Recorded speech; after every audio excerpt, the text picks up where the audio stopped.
the whole north end into itty-bitty pieces, there's really a lot of strategic thought that have gone into, again, how do we make this a long-term viable timber investment? Can you put that other, I think it's on the back side of that one, flip that back around.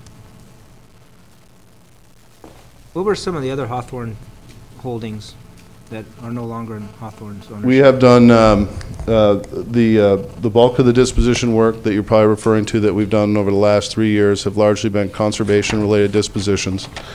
Started initially with the lower Big River, approximately 7,400 acres that was sold to the Land Trust and then immediately transferred to Big River State Park.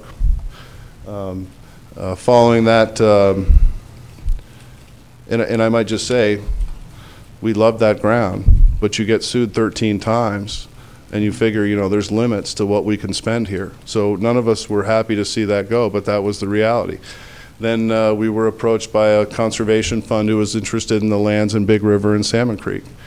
I can also tell you that despite the fact those grounds were well stocked with redwood and high value species, it was an extremely difficult place to operate, extremely difficult place to have any predictability and certainty. We worked an arrangement with them and we disposed of about 14,000 acres, which represents the pink, the upper Big River, and then the Salmon Creek property. And then most recently, here to the north in the dark green, this was the transaction that was completed with the Redwood Forest Foundation, a nonprofit organization, and their intent is to maintain working forest on that 55,000 acres with help of an easement, but still, I believe that is, you know, their goal. I can say that. Maintain jobs, timber production. So that, you know, that has been the path that led us here today, and that has what Hawthorne focused on, this 113,000 acres. Thank you. You're welcome. Supervisor Pinch. Is this, you know, is the remaining block of that, is that all put into the certificates of compliance? I believe, you know, I think it's fair to say that there are opportunities to go back looking at past deeds and develop more certificates of compliance. Are you talking about the property as a whole? Yeah, you apparently some time ago you took out these certificates of compliance because you know, they're south of the river. Right. Is that all of them that are taken out in that place, or there's more of them that have already been taken out? I realize you have the ability to take more of them.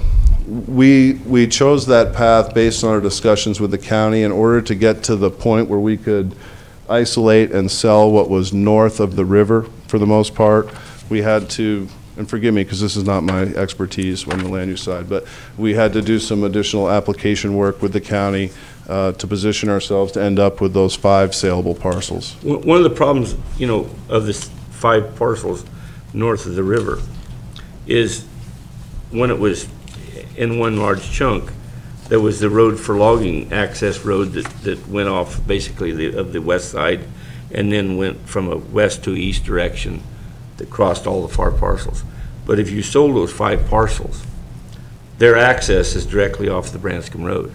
So that's basically going to be at least 3, maybe 4 different road accesses to access those properties. Encroachments. I'm assuming you're not going to leave a road access traversing all those parcels in common, right? You're going to make their access off of the Branscombe Road, right?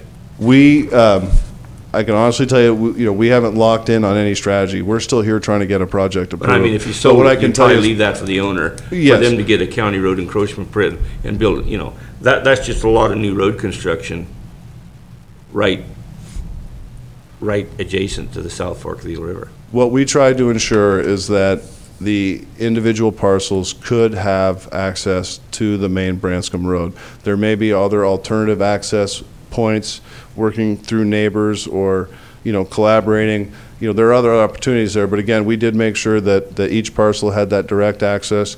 And I can also tell you that this land there is extremely flat. We're not talking about road construction on steep slopes. I guess my point is, if you don't reserve the right-of-way that traverses from east to west, and you sell one of those parcels, then that negates any right-of-way, because it cuts it off. That's correct, sir. So once you pass the ownership on, you have the ability to make the road right-of-way the way it is. But once you sell one of those parcels, that negates that possibility. And so that forces the new owner to get an encroachment permit and build a new road from the Branscombe Road. That is a viable possibility, yes. If I believe I understood you correctly. Well, I would think we're going to reserve easements for all those parcels. That's an excellent Well, point. why would you do that? because Because you don't own any property beyond Please it. step to the mic and sorry. provide input, stating your name first, please.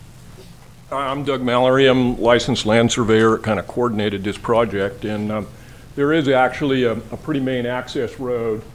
It takes off in the middle here and goes right across 3 of these parcels.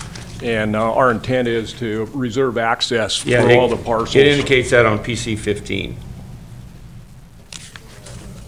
Road dash Yep. right here. Goes through these parcels Well, it's further west. Right in there. right here. Yeah. It's definitely our intent to reserve easements for all those parcels on that road. In fact, some of the septic sites are up on top and some better home sites. So But- the intent is definitely to reserve all the access needed for logging. And there are accesses for every parcel to the Branscombe Road, but there's alternative up the farther. person that buys parcel 5, Okay. he would have a deeded access going west and come out on a Branscombe Road on that existing road, right? I'm going to reserve an easement through these other parcels. I mean, we're spending millions and billions of dollars trying to keep habitat along our rivers, and there's no doubt that the South Fork is probably the most pristine river we have left.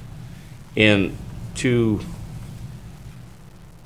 stay away from the construction that's going to go straight to the Branscombe Road, which is right by the river, if you would have the access to those parcels per the existing road, to me, it would be a lot better Right. than doing away with it and not giving them legal access through that road, and that would force whoever buys these parcels to build a new road off of the Branscombe Road, and that's 5 encroachment permits and 5 new roads and everything. Right. A lot more pressure on the soil and everything. There's actually existing roads, logging roads, that take off from the Branscombe Road, and every parcel here, they don't show. They don't up show all on of this. When is this topog, in the 60s? them. Not sure when that topog was done. I don't. They upgraded them in the 80s, but Yeah, there's actually where this last road shows going towards the river and a temporary crossing right across from there. There's another road that loops up in here that had logged some of the lower end here in the past. This road here wraps up and provided opportunities to log both of these parcels. And there's a couple accesses over here in parcel 1. Parcel 2 is pretty well roaded. There's about 3 accesses there as well. But this road here is a good road. It accesses these other parcels in the back, and it's been utilized for logging. In fact, our most recent harvest plan utilized spurs off of this road. those parcels in behind there, they have legal access on that road. Yes. That's what it has to be. Yep. And they share the maintenance on it. Also add, Mr. Pidgeot, I share your concern in terms of the wild and scenic river corridor. And that's why I say I'm not an expert in this. My background is really in fisheries and hydrology. And I can tell you that my professional opinion is that I'm far more concerned about the illegal dumping and the petrochemicals and the